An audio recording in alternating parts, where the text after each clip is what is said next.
welcome to another video, guys. So we're doing the Ascendancy tier list. This is going to be for Crucible League, and this is a video series that I used to do a couple years back when I was making some videos. I'm going to be bringing it back, and I will do this about 2 to 4 weeks into a league after the meta has kind of shaken out any things that are kind of being tested out and things like that, and people have settled on some popular builds. And we'll do an Ascendancy tier list. It's going to be taking into account softcore, hardcore, trade league, and SSF. Not so much Ruthless, because I think that's such a different game.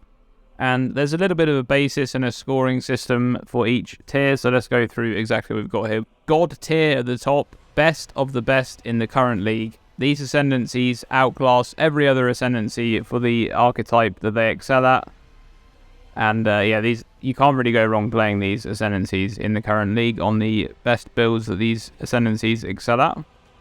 Then you've got the A tier, so this is just below God tier, and these Ascendancies are very good. Might be slightly weaker than the God tier Ascendancies, but you're never making a mistake taking and picking these Ascendancies if that's what you want to play.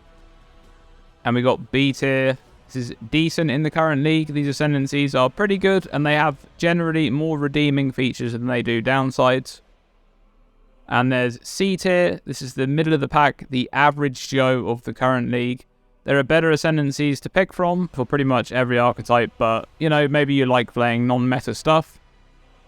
And we've got barely playable tier, and, you know, this is exactly what it says. These Ascendancies are pretty bad, and, you know, there's pretty much a better choice for any type of archetype that you want to play. And then we've got Trash tier, which is the worst Ascendancies in the current league. If an Ascendancy has made it all the way to the bottom of the tier list and it's made it to this tier, it means that it's in desperate need for attention, it needs some buffs, or it needs a rework. And we've got the scoring system. The scoring for each of these tiers is done based on a 5 criteria scoring system. We've got accessibility, offense, defense, scalability, and popularity. These are all scored between 1 and 5. So accessibility, this is how accessible an Ascendancy is. Is it a good league starter? Does it provide stats that are generally useful and good in the early game? Is it comfortable to level on? And we've got offensive. This is how much damage does the Ascendancy do compared to other Ascendancies that are playing similar builds? Does it have good clear speed if it's a mapper, or if it's a bosser? How does its damage uptime compare with other Ascendancies? And we've got defensive. This is how tanky the Ascendancy is. Does it rely on other mechanics outside of the Ascendancy for its tanking system, or does it have a lot of scalability within the Ascendancy for tanking and defensive properties? And we've got scalability. This is how far can the Ascendancy be pushed into the late game. In a sort of end game scenario, how good can a build be on this particular Ascendancy versus other Ascendancies? Lastly, popularity. This is based on a percentage of players in any given league. So we'll take a look for softcore. We'll compare the SSF softcore and trade softcore ladders with the percentage of each Ascendancy played, and then we'll do the same for the hardcore ladders as well. And the points will be based on how many people are playing each Ascendancy. So the top 2 played Ascendancies will get 5 points, the next 2 will get 4, the next 2 will get 3, the next 2 will get 2, and then everything else will get a single point. And that's it. That'll be the scoring system, and each Ascendancy will then be going into each tier. And I kind of hope no Ascendancies make it to the trash tier, but, you know, they might do, and I probably could pick out a few Ascendancies without even doing this point system and say those Ascendancies definitely need help, but they may just scrape into barely playable. Let's take a look. We're starting off with the Marauder Ascendancies, and it's the Berserker. Now, I think historically, Berserker has been a good league starter for melee archetypes. The damage of the Ascendancy is just incomparable to anything else, and it's pretty strong at getting over that kind of hump of where you don't really have a great weapon to begin with. The damage definitely carries that, but in Crucible League and in several previous leagues as well, melee has been in a really bad place, and Berserker is kind of the worst melee Ascendancy on a bone shatter, I would say. It's kind of beaten out by Slayer and Juggernaut, and even Champion now with some of the new masteries. And so for an accessibility, I think we're going to give Berserker a 3. And offensively, Berserker is just insane. As I said before, it has massive damage. It's got to get a 5 here. There's not really much else to say. It's just a huge damage class, can deal massive damage. Even in a time where melee is in absolute shambles, Berserker is able to make it look good. So offensively, Berserker gets a 5. And defensively, it's going to have to get the exact opposite treatment because it's a poor class defensively. The only redeeming feature really is the potential uptime on Berserk, which in some builds is high, and that's a great defensive perk to have. The armor on Defy Pain, on the other hand, it's nice, but it's not very reliable. Kind of needs you to get hit a lot, and well, you don't really want to get hit too much. So defensively, I'm going to give Berserker a 1. Now let's move on to scalability. And, well, Berserker can really push the envelope when it comes to melee builds. You can get some extremely strong min-maxed builds.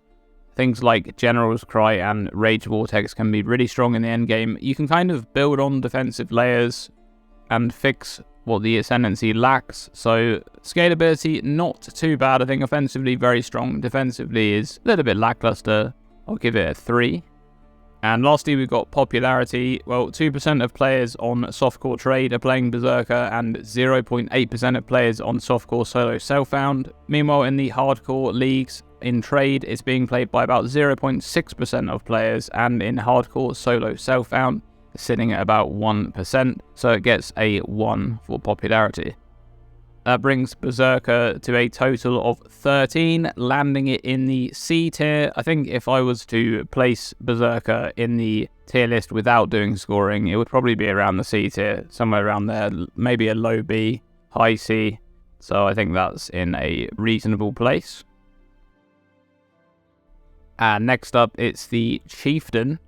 So Chieftain, for accessibility, I've given this Ascendancy a 4. This has good league start potential. There's quite a few options for attack and spell builds, a few totem builds and things like that, and the Ascendancy really has a lot of comfortable stats for leveling. The huge resistance that you get and different damage notables and things like that are really nice boosts for leveling. And offensively, well, Chieftain lacks damage on most archetypes compared to other Ascendancies. And one of the big problems really is that some of the notable offensive features of this Ascendancy can kind of be obtained elsewhere on other Ascendancies, things like the cover in Ash and Fire Conversion. It's redeemed a little bit by the potential with totems, but in general, not the strongest offensive Ascendancy, so it's going to score a 2 here. Defensively, Chieftain is actually quite strong. It gets a lot of defense baseline from the Ascendancy with the physical damage taken as fire, plenty of recovery, and also the endurance charge generation.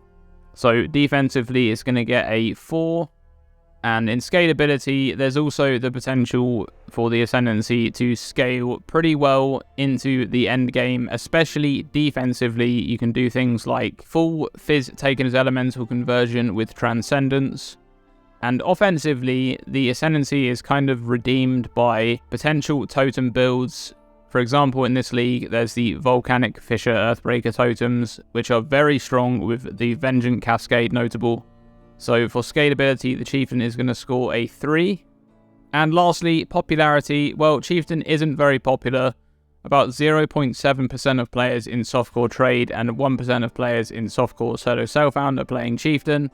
And it's a tiny bit more popular in the hardcore leagues, with 2% of players playing this in the trade league, and the same 2% also playing in solo self-found.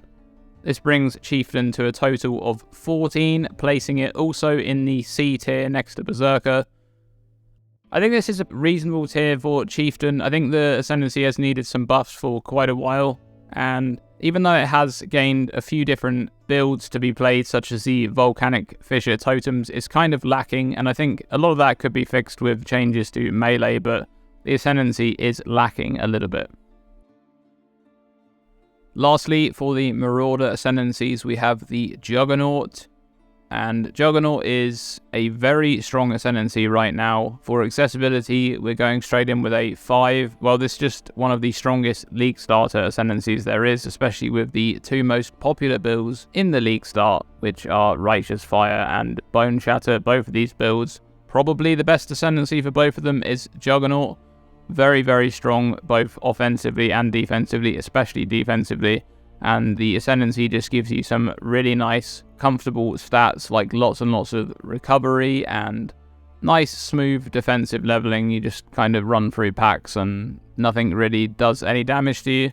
And offensively, the Juggernaut is lackluster. I think this class has kind of always been the ZDPS class. It's kind of designed to be the tank. For a long time, it wasn't very tanky, and it's only recently when the change and the addition of the kind of mini Transcendence to Unbreakables, when Juggernaut has come into its own and been the tank class. The only redeeming feature really offensively is the kind of strength stacking builds, which can become very strong offensively, but other than that archetype, most of the other builds that are played on Juggernaut can do better damage on other Ascendancies, but that's not really where you play Juggernaut. So offensively, Juggernaut's going to get a 2.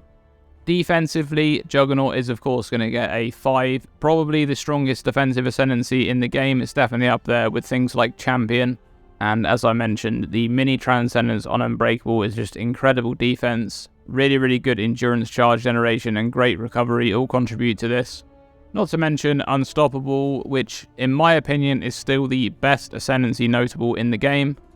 And scalability for Juggernaut, well, Juggernaut can vastly improve its offensive potential deep into the endgame, and it can even build even more tanky stats to become near immortal.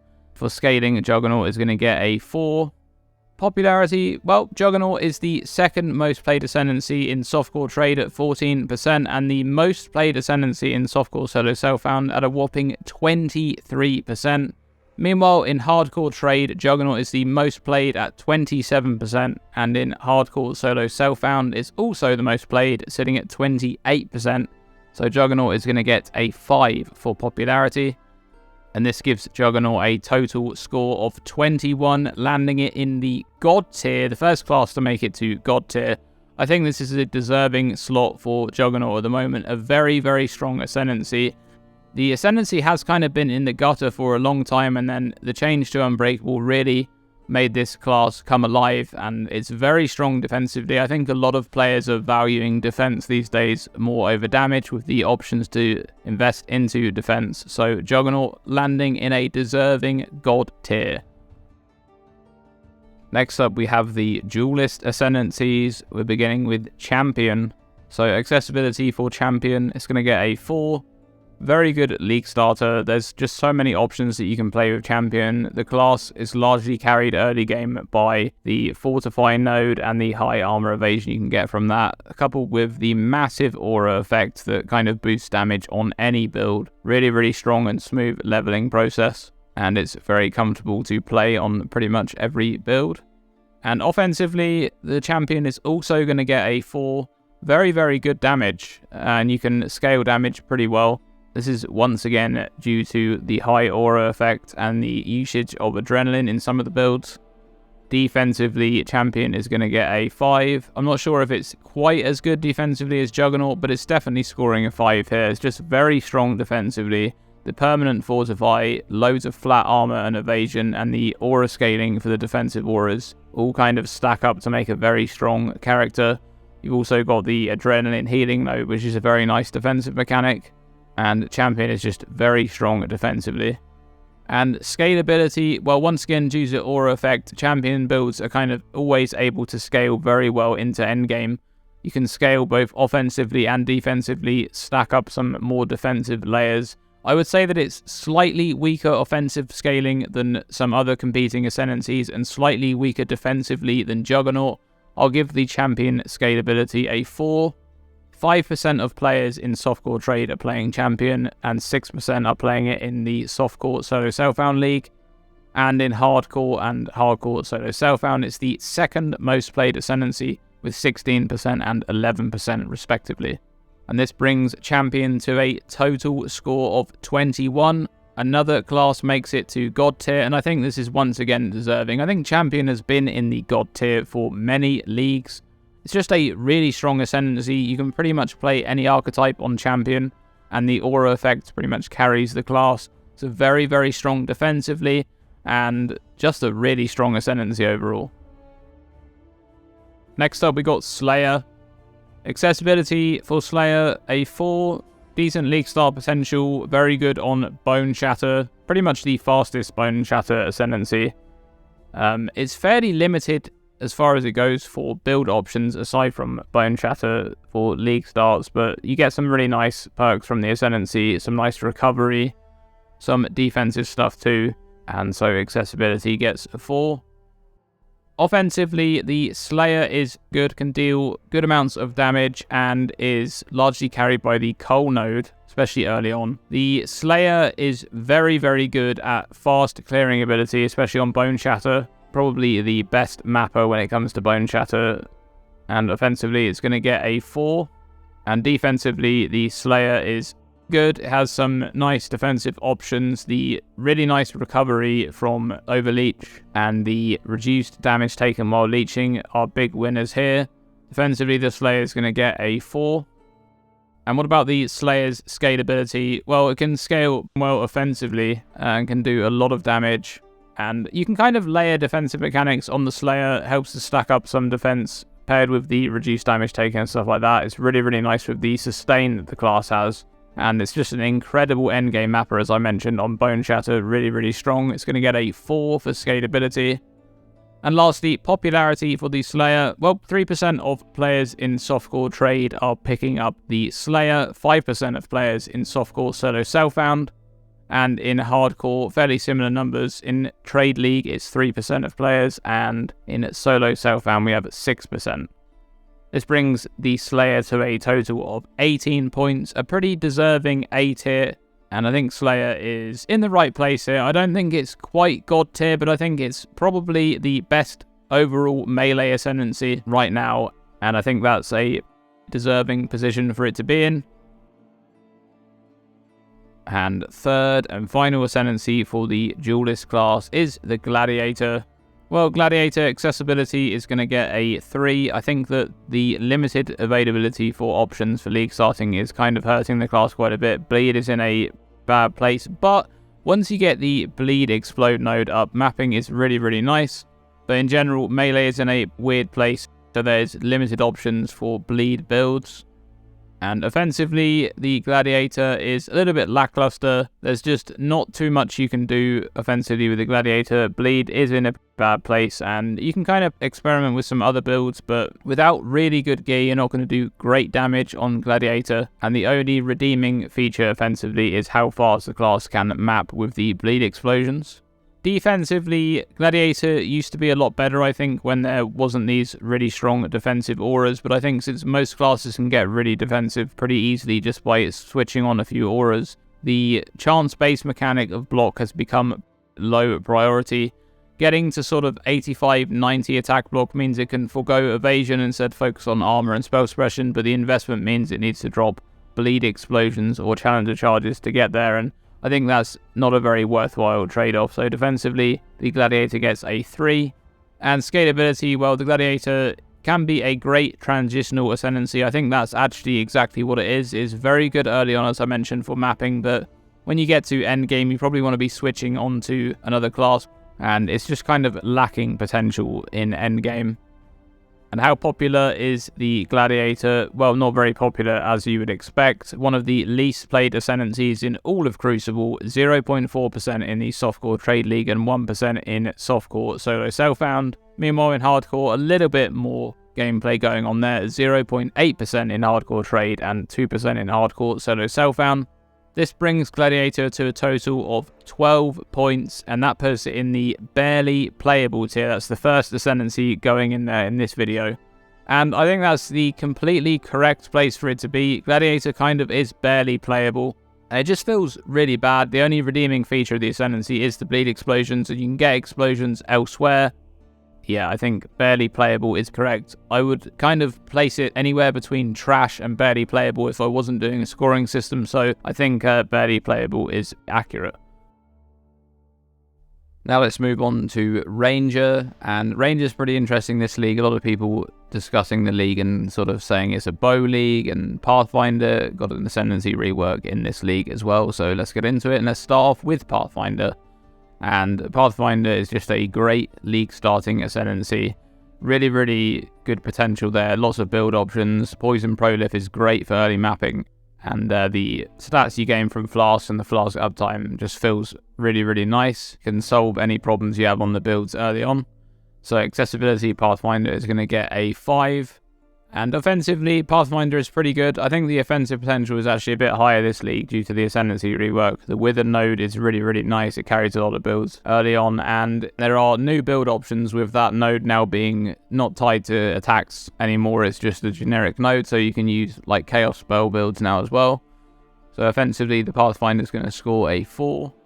And defensively, Pathfinder is just really, really good baseline. Just having a bunch of defensive flasks up all the time is extremely strong. Even if you don't have many other defenses, really, really strong damage reduction coming in from the flasks. And there's just a lot of scaling potential there defensively. The new Life Flask node in particular is quite interesting. I think that a lot of people will be playing around with that node and seeing what you can do with that.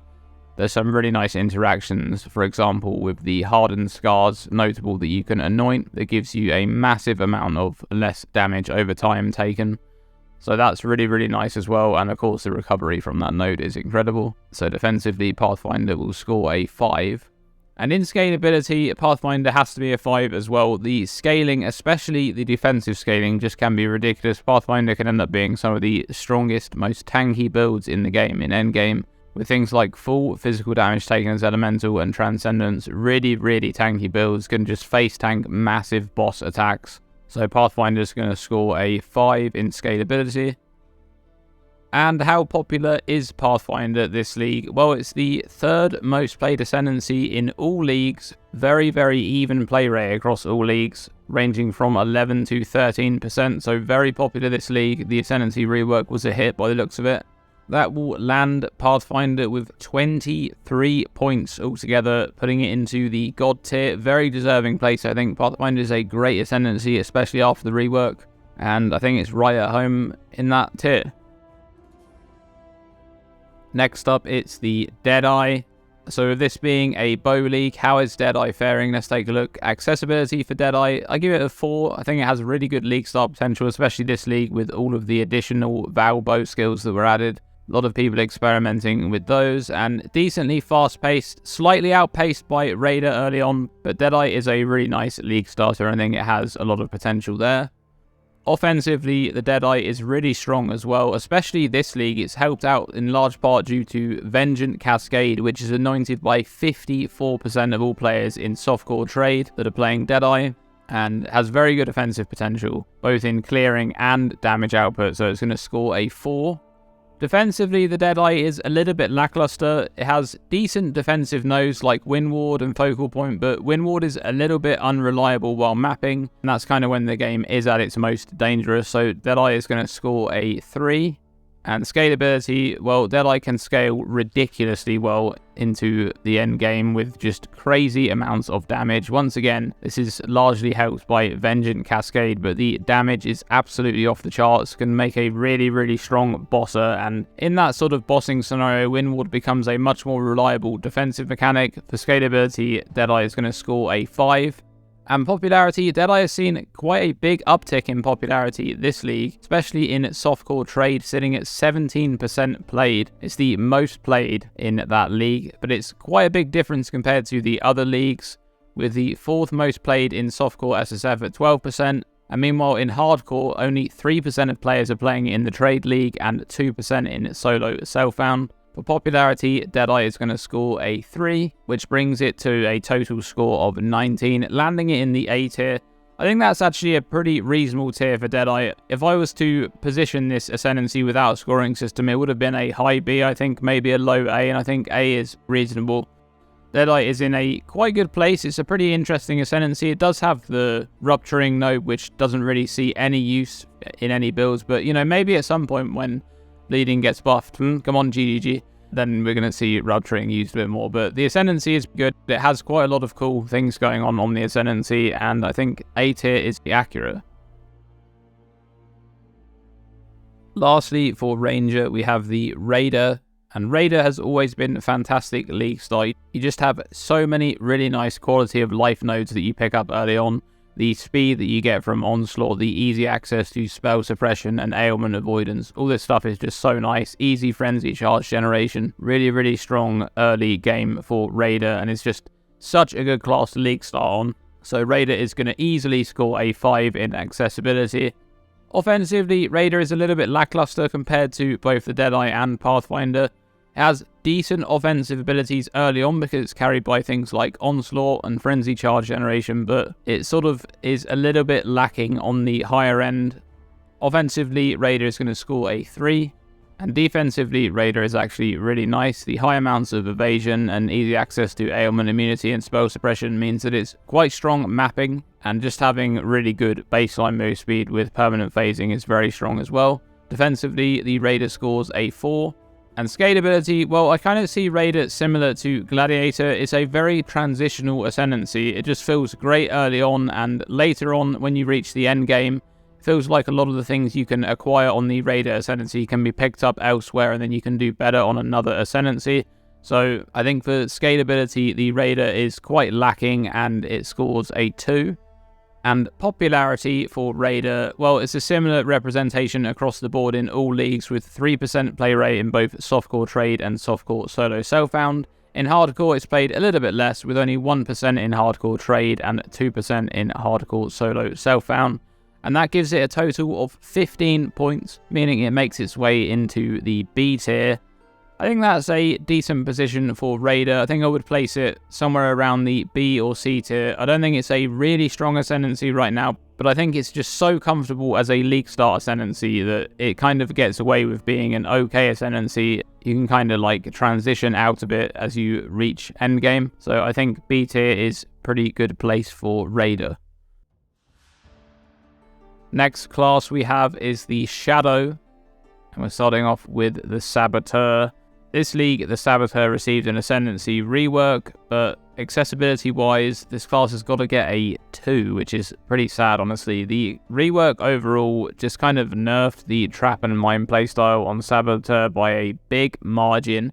Those builds are considerably worse now. There's not really that many Trap or Mine builds I think you want to consider league starting on, and a lot of them, like Fire Trap, are just better on other Ascendancies.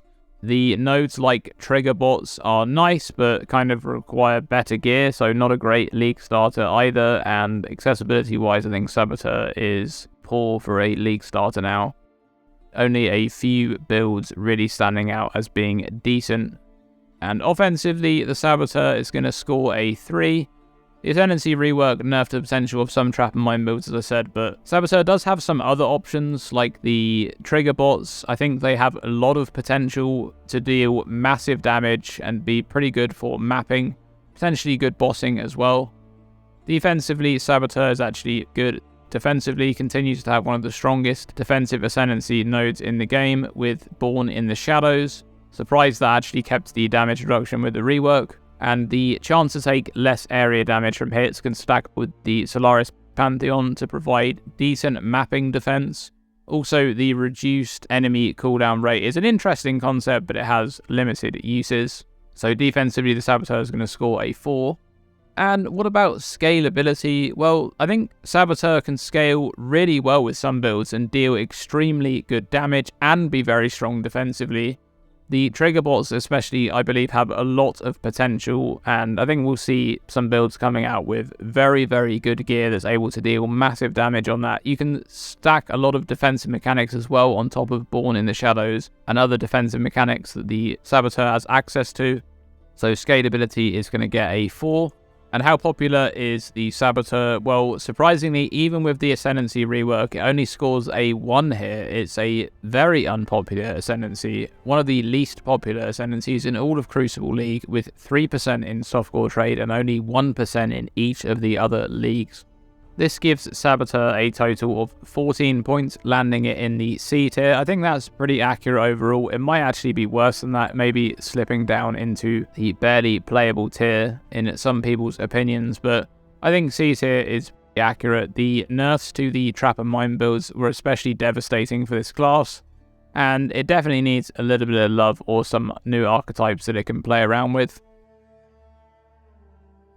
Next up, it's Trickster.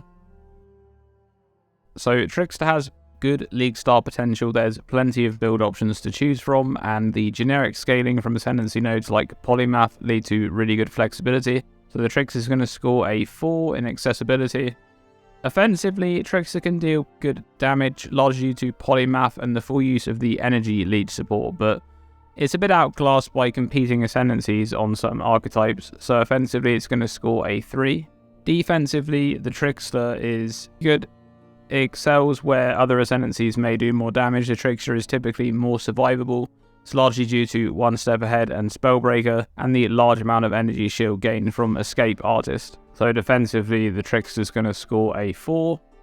And in scalability, the Trickster is good. It can become really, really tanky in endgame and still deal great damage, especially when it's able to stack defensive layers on top of the large amounts of energy shield that it already has.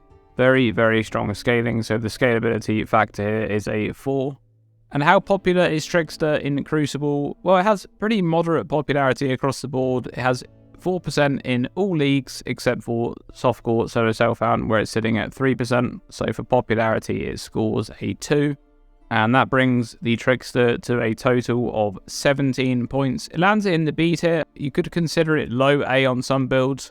It's a good Ascendancy overall. It's very generic, works with a lot of builds. And I think the reworked Trickster Ascendancy overall has been a bit of a success story. It's kind of come into its own. It's quite a good Ascendancy now, and I think it's right where it belongs. And lastly, for the Shadow Ascendancies, we have the Assassin. Oh, no, no, no. Well, Assassin's not in a great place. We all know it, so let's get to it. Accessibility, well, the Assassin is a 2 for me. The Assassin just remains to be a fairly decent league starter for a very, very limited number of builds, and most of the builds that it was good at some point has just been outclassed by other Ascendancies at this point. Especially the reworked Pathfinder this league is performing very well on lots of poison builds, and Occultist kind of does the same. So accessibility, Assassin gets a 2. Offensively, it scores a 3. It can deal very good damage. It's typically outclassed once again though by Pathfinder and Occultist on a lot of poison builds where it really should be performing better. I think this is just largely due to the identity of the Ascendancy just kind of being dissolved over time. We had the global poison changes a few leagues back, and Assassin hasn't really recovered from that. So offensively, it's just okay. Defensively, it scores a 2. The Opportunistic node provides incredible damage reduction, but it has very, very limited use cases where it's actually going to be up. It's very unreliable in maps, and the nerf to Elusive considerably nerf the defenses of Assassins using Mistwalker. When it comes to scalability, the Assassin is pretty decent. It can scale up quite well offensively, but it is very, very outclassed by competing Ascendancies defensively, namely the Pathfinder, so scalability is going to score a 3. And popularity, as you would expect, very, very low popularity for the Assassin. It's the least played Ascendancy in all of Crucible League, with an average of 0.9% in each league. This brings the Assassin to a score of 11. It's in the barely playable tier along with Gladiator, and I think that it's a accurate position for it to be in. Really, Assassin probably should have gone in trash tier. It really is in desperate need of some changes at this point, or some heavy buffs. But I think it is in the right place there. It's somewhere around the bottom of all of the tiers. And yeah, just come on GG, give Assassin some love. Now we're moving on to the Witch Ascendancies, and starting off with Occultist. So Occultist is a great league starter, really, really nice. This is always going to be a good league starter as long as Profane Bloom is a thing, and it's still a thing. So mapping is fantastic on that Ascendancy. As soon as you reach maps, just blowing up packs is amazing. And I think there's a lot of different poison builds you can play around with on Occultist. There's also, of course, things like Cold Dawn stuff, which is still great. And accessibility, Occultist is going to score a 4. Offensively, Occultist is good. It's especially good, as I mentioned, for map clear speed. It's a little bit outclassed damage-wise for competing Ascendancies on similar archetypes, so I score it a 4. And defensively, Occultist, it's in an okay place. The loss of Malediction a few patches ago has hurt the Occultist defensively, and it's slightly outclassed defensively on Cold Dot, for example, by the Trickster. But Profane Bloom is actually a pretty good node, both offensively and defensively. The use of Corpse Denial while mapping is actually really, really nice defensively. It's going to score a 3. And scalability, well, the Occultist can scale well. It can become very strong both offensively and defensively. And it's slightly outclassed once again in both aspects by Ascendancies like Pathfinder and Trickster. But it is pretty strong on the archetypes that it plays. It's going to score a 4. And for popularity, the Occultist has widely varied popularity across leagues. It has an 8% play rate in softcore trade, but only 3% in softcore solo self-found. Meanwhile, in hardcore leagues, it has 3% play rate in HC trade and about 2% in HC SSF. And that brings the Occultist to a total of 17, putting it in the B tier. I think Occultist, after the nerfs that it's had over the last several leagues, it's still a great Ascendancy. It has a lot of quality of life on the Ascendancy itself. When you're playing a Poison build, for example, you get easy Chaos Res Cap, and the Cold Dot build is strong as well with the easy access to Freeze and Chill immunity. Next up is the Elementalist, and Elementalist has really, really good league start potential. It's especially good with plenty of Ignite options with the Shaper of Flames node, and Cold Dot is really, really nice on Elementalist as well. Early game in a league start scenario, the builds are carried by the massive amount of damage multipliers on the Elementalist Ascendancy. Even if you have bad gear, you can easily progress maps. And accessibility, Elementalist is going to get a 5. Offensively, Elementalist can deal really, really good damage. It's the premium Ascendancy, as I mentioned, for a number of Ignite builds. The Shaper of Flames node is just so good. It has decent clear speed and can maintain massive ignites on bosses with the Defiled Forces passive node. And this Ascendancy is just really good offensively. It's going to score a 5. Defensively, however, the Elementalist is weak. The defensive utility in the Ascendancy is just not very good at all. The Shaper of Winter's Chill node is probably the strongest tool, but the defensive Golem setup is too socket hungry for most builds. And it's just pretty unreliable. You know, the Golem dies and you don't have that defense for 4 seconds. And the Bastion of Elements node, it was strong when it was first introduced, but the nerf some leagues ago was heavy-handed, and I think that node is quite weak. So defensively, Elementalist is going to score a 2. For scalability though, Elementalist offensively especially can be pushed to extreme limits, can easily hit the dot cap on many Ignite builds, but it falls short defensively compared to competing Ascendancies. For scalability, the Elementalist is going to score a 4. And what about popularity? How popular is Elementalist in Crucible League? Well, it's popular actually with 8% of players in the Softcore Trade League and 13% of players in Softcore Solo Self-Found. And in the Hardcore League, also surprisingly popular with 7% in Hardcore Trade and 9% in Hardcore Solo Self-Found. And that gives Elementalist a total of 20 points, putting it in the A tier, a pretty strong A. I think that's a reasonable place for Elementalist to be. I think the Shaper of Flames node in and of itself could land it in the God tier, but I think A tier is a reasonable place for Elementalist to be. Lastly, for the Witch Ascendancies, we have the Necromancer. Accessibility, Necromancer is going to score a 4. This Ascendancy continues to be the premium Ascendancy for league starting various minion builds, and even with the loss of gem levels, this is kept up. The Ascendancy has plenty of comfortable stats for leveling, and it's pretty nice as a league starter with non-minion builds as well, such as Ignite DD and things like that. Offensively, the Necromancer can deal good damage and has decent clear speed on various minion archetypes. It's also really good, as I mentioned, with DD Ignite builds. Those are especially popular in the hardcore leagues. So offensively, the Necromancer is going to score a 4. And defensively, the Necromancer is also going to score a 4. It's very, very good defensively on the builds that exploit corpses, like I said, like the Ignite DD setup. It's a little bit weaker on minion builds because those ones don't usually use bone armor, and they also typically don't take advantage of the shock and chill corpse node. But Necromancer does have the defensive options there, and you can see those defensive options being put to good use in the hardcore leagues on builds like DD Ignite.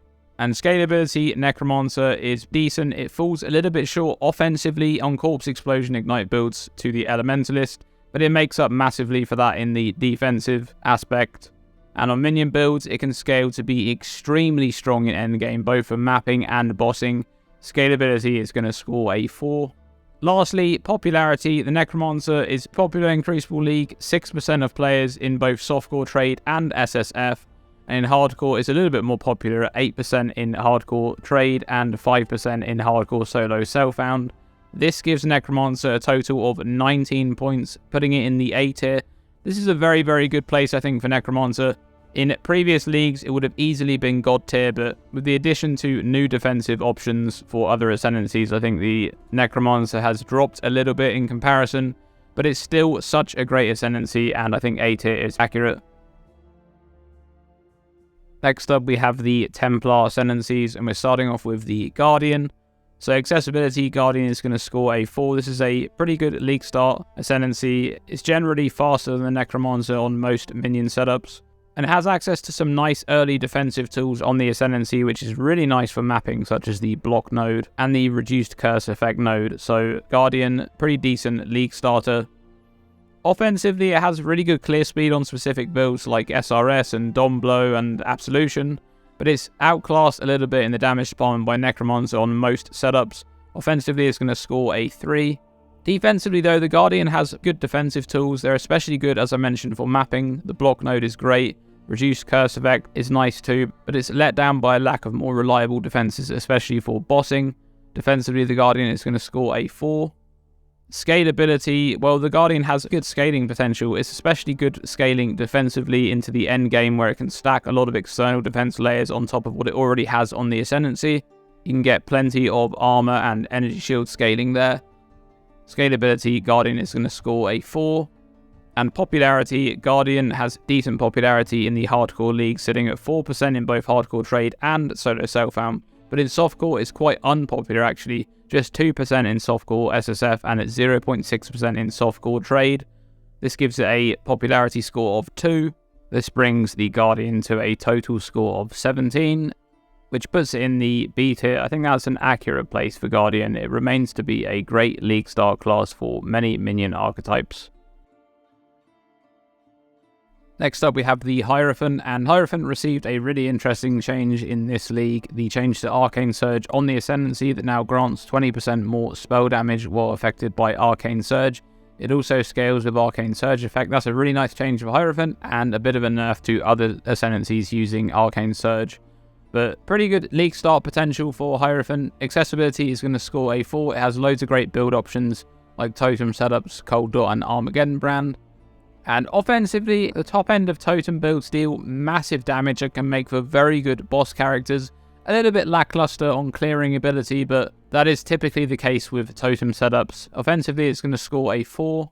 And defensively, well, mana is still in a kind of strange place. Mind Over Matter is decent, but it's really still not that good. And other more reliable defensive options are typically more powerful right now. And Conviction of Power is a great defensive node. Sanctuary of Thought can provide the support to run more auras. But the thing is, if you're using that node, you're unable to also use Conviction of Power if you're playing a Totem build, so that's kind of underwhelming. So defensively, the Hierophant is going to score a 3. And scalability, well, Hierophant can scale ridiculously well into endgame with really, really good gear. In an endgame scenario, Hierophants can deal ridiculous amounts of damage, make for mega bossing characters, and defensively, they can stack a lot of defensive layers on top of things like Mind Over Matter and other defensive options. And I think Hierophant is one of those Ascendancies where it can start off pretty weak and you can really gain so much power through different gear upgrades and things like that. So scalability, Hierophant is going to score a 5. And popularity, even with the Arcane Surge change on Hierophant, it remains to be a fairly unpopular Ascendancy. This is just a showcase of how poor the state of mana is, with an average play rate of 3.5% across all leagues. It gets a total of 17, putting it in the B tier. I think that's pretty accurate right now. If mana was in a better place, even without any changes to the Hierophant Ascendancy, Hierophant would be making it easily to A tier or maybe even God tier, but as of right now, with the state of mana, I think B tier is accurate. Lastly, for the Templar Ascendancies, we have the Inquisitor. Accessibility, Inquisitor is a very good league starter on a variety of builds. very comfortable leveling, helped out largely by the huge amount of recovery you get from Consecrated Ground. It's a good league starter for Righteous Fire. A little bit lacking defensively compared to Juggernaut, but definitely dealing more damage. Accessibility is going to get a 4. And as we just mentioned, for offensive, it's very strong. It outclasses the Juggernaut offensively on Righteous Fire. It's also very good with things like Spark and Brand setups, dealing very good damage, can scale well through maps. And offensively, the Inquisitor is going to score a 4. Defensively, though, it's largely inferior to the Juggernaut in the RF setup. Inquisitor has great recovery, but it's really let down by the lack of defensive options on the Ascendancy. And it's also let down by the removal of the Consecrated Ground effect in 3.20. So defensively, the Inquisitor is going to score a 3. Scalability, though, Inquisitor can make up quite a bit defensively into the endgame. It can stack a lot of defenses on top of large amounts of life and energy shield and huge amounts of recovery, and can become really, really strong offensively, dealing massive damage with good clear speed too. Scalability, Inquisitor is going to score a 4. And popularity, well, it's only scoring a 1 here. Inquisitor has fallen a lot in popularity compared to recent leagues. Only a 4% play rate in softcore trade and 2% in softcore solo self-found. Meanwhile, in hardcore, it has both a 3% play rate in a trade and SSF. It's going to score a total of 16 in the B tier, and I think this is accurate, but it feels like Inquisitor should be a little bit higher on the tier list, but it just kind of has fallen off a little bit. I think that other Ascendancies have become quite strong defensively in comparison to Inquisitor, and where you can pick up Inquisitor and play most of these builds and probably deal a little bit more damage, the flimsiness of the build does not feel great in comparison, and I think B tier is decently accurate.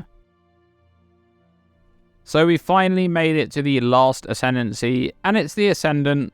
And this remains to be a pretty lackluster choice for league starting. The low power spikes from the Ascendancy doesn't provide great support while leveling, but it remains to be a great option for the Aura bot playstyle in party play. Accessibility, the Ascendant is going to score a 2. Meanwhile, offensively, it's actually pretty good. It can outclass competing Ascendancies on some builds like variations of Cold Dot. Offensively, Ascendant is going to score a 4. Defensively, it is fairly limited in potential from different Ascendancy notables. It's especially based on the type of build that is being picked up on the Ascendant as to what sort of defenses you're able to pick up. But defensively, it's not great compared to other Ascendancies. It's going to score a 3. Scalability, however, the Ascendant can actually outscale many competing Ascendancies in the very end game. It can become very strong on different archetypes. But as mentioned previously, it's typically a little bit lackluster defensively. So scalability is going to score a 4. Lastly, popularity. Well, the Ascendant is not very popular, as is usually the case. It's going to score a 1 here with just 5% of players in softcore trade, largely due to the Aurabot playstyle. It's significantly less popular, though, in the other leagues, with an average of about 1.5% play rate across the other 3. This leaves Ascendant with a total of 14 points, putting it in C tier. I think that's an accurate place for Ascendant. If we're just considering the Aurabot playstyle, it's definitely a lot higher on the tier list, but because we're considering everything, I think C tier is accurate. And that's it, the Ascendancy tier list for Path of Exile Crucible League. What do you guys think? Did I get these right? Do you think I got some of these wrong? Let me know down in the comment section below. I hope you guys enjoyed the video. If you did, please click the subscribe button and come back for more content like this in the future. And as always, stay tuned and stay safe.